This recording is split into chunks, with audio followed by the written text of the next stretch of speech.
Nah, sebenarnya ini saya tidak jelaskan. Kenapa? Karena semua orang sudah tahu. Tetapi ada perbedaan sedikit kita di Nia Selatan. Karena kalau AVO, ini stand AVO ya, AVO. Kalau di sini rupanya setelah saya orang Nia Selatan, saya orang Telugu Dalam. Di sini begitu menjadi penghormatan yang luar biasa. Sama kita, khusus di Telugu Dalam, tidak begitu menyolok itu yang namanya AVO, ya.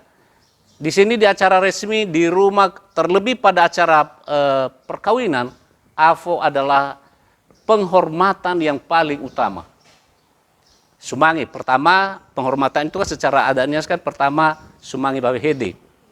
Lalu sumangi dengan cara pemberian AVO, siri. Lalu penghormatan dengan cara pemberian makanan. Itu nanti kemudian ada daging. Lalu penghormatan dengan pemberian yang lain, misalnya uang dan juga emas. Itu bentuk-bentuk penghormatan. Ada lagi penghormatan yang lain. Ini kan perilaku kita semua ya. Penghormatan dengan perilaku tata krama yang lain. Misalnya kita lewat, bagaimana caranya. Itu semua bentuk penghormatan di tengah-tengah masyarakat kita. Tetapi khusus di Telugu Dalam, ini kurang menyolok. Kalau di sini, tata cara pemberian sirih itu bisa sampai 1 jam. Nusu amile, lalu pemberian sirih diapakan dulu. Apakah mereka terima atau tidak? Ada orangnya Gunung Stoli di sini ya, dari kamu ya. Ini semua dari Nia Selatan. Nah, ini perbedaan kebudayaan kita juga. Ini perbedaan kebudayaan kita antara selatan dan utara. Nah, apakah itu dulu kita tidak begitu perhatikan? Ini juga yang disebut dengan perubahan atau evolusi kebudayaan. Mungkin bisa seperti mas kawin atau jujuran perkawinan di Nia Selatan, lama-lama kan tidak terlalu ketat, tidak terlalu tinggi lah atau besar ya. Walaupun terakhir ini semakin besar lagi mas kawinnya. Ya, seperti kecenderungannya begitu karena berbaur dengan berbagai kecamatan ya, daerah. Gomo, kemudian Amanraya, Nia Setengah kan begitu. Sehingga tidak bisa lagi dibatasi. Oh, ini rugi dong kalau hanya misalnya terlalu kecil saya minta. Jadi ada kecenderungan lagi semakin besar. Tetapi hal-hal yang seperti tadi, misalnya sirih itu sebagai ciri khas penghormatan orang Nias, itu menjadi berbeda bagaimana menawarkannya, memberikannya, menyajikannya. Jadi ini yang berbeda. Sampai di situ untuk AVO ya. Ada yang mau khusus AVO dulu? Ya. Ada orang ke rumah, kasih AVO ya. Bentuk evolusi kebudayaannya. Ada yang tidak kasih air atau teh. Kalau tidak ada apa dikasih teh. Tapi di sini walaupun dikasih teh, dikasih apa yang lain, tetap dikasih sirihnya, AVO-nya. Ini yang kalau di Nias bagian utara ini. Sekalipun dikasih makanan, dikasih yang lain, tetap saja AVO menjadi sajian, sambutan yang penghormatan yang utama. Itu untuk AVO. Dan ini bola AVO semua, ini juga di kita di Nia Selatan. Kalau kita di Nia Selatan sekarang, misalnya ada pesta, ya ditaruh saja sirihnya, entah apa saja. Kalau di sini tidak, wajib membuat bola AVO, walaupun ada juga yang dibuat dari kain. Nah, kita lebih pintar sebenarnya di Nia Selatan membuat anyaman. Justru di sana lebih kaya, lebih cerdas orang membuat anyaman. Berbagai corak anyaman bola AVO, tikar dan sebagainya. Itu selatan yang masih lebih hebat lah ya. Tetapi dalam implementasi kehidupan tidak dipakai. Tidak lagi kita lihat misalnya bola AVO pada pesta perkawinan. Bayangkan setiap ada pesta perkawinan bukan acara-acara resmi juga. Jadi yang ada adalah bola AVO yang lain. Ini yang tidak dipraktekkan, kebudayaan yang tidak dipraktekkan dalam hidup. Dan itu biasanya kalau tidak dipraktekkan apa itu akhirnya? Adalah kebudayaan yang akan punah. Karena tidak lagi digunakan dalam hidup. Ada pertanyaan. Silakan. Jadi ini kan mengenai AVO.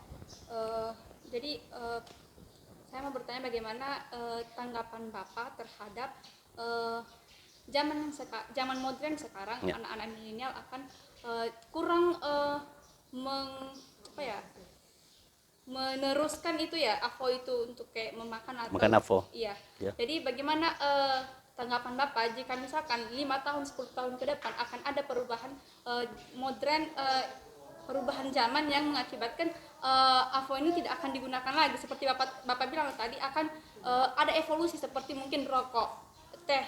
Jadi bagaimana tanggapan Bapak terhadap seperti itu? Nah, ini sama-sama lah. Ini kan kita sama-sama orang di selatan juga ya. Saya orang Ilmu Degi Raya. Ini satu hal yang saya sebenarnya tidak khawatir. Saya tidak makan sirih.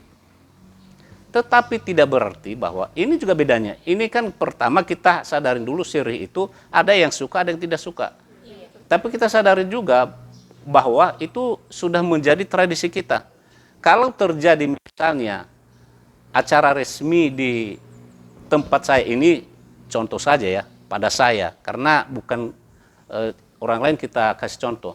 Saya tidak makan sirih, maka karena saya tidak makan sirih atau mengunyah sirih, maka saya tidak kasih sirih. Itu tidak benar. Itu yang salahnya. Soal tidak mengunyah sirih, karena apalagi gadis-gadis sudah ada lipstiknya kan. Kalau dulu kan lipstiknya itu sirih kan. Bertambah juga giginya tambah merah juga. Dari merah mau jadi hitam. Nah, itu kalau soal pilihan pribadi dengan ini yang disebut pilihan pribadi dengan tradisi secara kolektif. Tradisi secara kolektif itu adalah perilaku bersama. Kan yang kita lakukan bersama. Nah, pilihan pribadi ya tetap pilihan pribadi, jangan makan sirih. Tetapi ketika terjadi misalnya ada acara dan sebagainya, ya itu wajib dilakukan. Jangan karena tidak ada yang makan sirih di rumah, yang datang tidak pernah kemudian lagi disuguhkan sirih. Itu yang harus kita lakukan. Sebenarnya apa jalan yang netral. Nah, kalau tidak makan sirih, pasti orang lain makan sirih. Karena kan acara-acara adat di Nias Tengah, kita beruntung ada Nias Tengah, Gomal dan sebagainya, tidak bisa kalau tidak ada sirih ya. Juga saya lihat di sana. Nah, itu masih membantu kita untuk terus melakukan tradisi ini. Tetapi kalau kita lama-lama seperti sekarang, tidak lagi, udahlah, gak usah, tidak ada yang makan sirih, jangan lakukan lagi. Lalu orang lain yang datang ke rumah, agak sogeda AVO. Luna, bernama Anafo. Ya jangan begitu. Ya sama saja agak sogeda misalnya yang lain-lain. Misalnya bagi yang muslim. Wah, karena ya udah begitu. Ya jangan begitu karena ini tradisi yang harus dilestarikan. Tetap kita kasih itu bagian karena itu simbol penghormatan. Simbol penghormatan. Dan ini kan juga kalau dia dibawa cair, bagi saudara-saudara kita yang ada konflik biasanya, artinya duluan AVO-nya kan, baru kemudian ketemu. Tapi ada yang lebih asik kalau sudah ketemu, lebih berarti lagi. Tapi tetap AVO-nya yang duluan. Itu yang dibilang sama kita. Kita kembali ke ini, ada pasti sudah tahu semua ya, ini di selatan karena sering dipakai. Saya mau hanya, masih ada yang pakai ini sekarang, yang besar-besar ini ya. Masih ada ya, masih ada. Ini apa namanya ya? Kurang tahu karena saya sengaja karena lebih banyak di selatan saya tanya karena kita saling belajar ya. Karena semua masih ada di desa ini. Kalau ini bukan kalung tapi bagahe. Nah ini gelang yang itu telah jaga, laut telah jaga yang besar-besar yang ini telah jaga. Nah, walaupun bahannya bukan dari, orang mengartikannya kemudian gading dari gajah, tapi labali dibalikkan ya bahasanya telah jaga, bukan dibilang telah gajah, tapi telah jaga. Apapun kemudian materialnya, bahannya, ada yang terbuat dari kemudian dari kerang itu kan, walaupun dia bukan dari fosil lagi, tapi tetap disebut telah jaga. Nah. Ini untuk tusuk, untuk famu'u atau amu'u? Amu'u. Oke, jadi kita sebut amu'u dan famu'u karena ada yang menyebut di sana famu'u dan ada yang menyebut amu'u. Di Gomo disebut apa? Amu'u ya. Dinas Tengah disebut Amu juga, karena Famu yang. Nah, ini yang kemudian kalung, iya semua kalung. Ya, kalau untuk laki-laki yang bulat itu disebut kalabubu ya, kalabubu. Itu kalabubu. Itu dia kalau terbuat dari tempurung. Tapi kalau dia terbuat dari emas seperti yang ini, itu disebut nifatali. Kan ada kalung itu kemudian seperti tali yang kemudian ini dia di sini nanti dililitkan ya. Itu jadi kalau dia dari tempurung atau bahan yang lain itu disebut kalabubu biasa. Nah, ini coba lihat betapa kaya ornamen bentuk corak pola nenek moyang kita. Tetapi tahukah kamu sebelum ada emas ini atau sebelum ada logam mereka pakai apa? Nah, sekarang kan kalau bicara asli yang mana aslinya, emas ini atau yang mana? Emas ya, karena orang suka emas. Sehingga kalau di apa itu nama-nama orang bangsawan selalu pilih namanya Balaki, namanya Anaa, namanya Barasi, itu kan beras ya. Namanya apa lagi itu?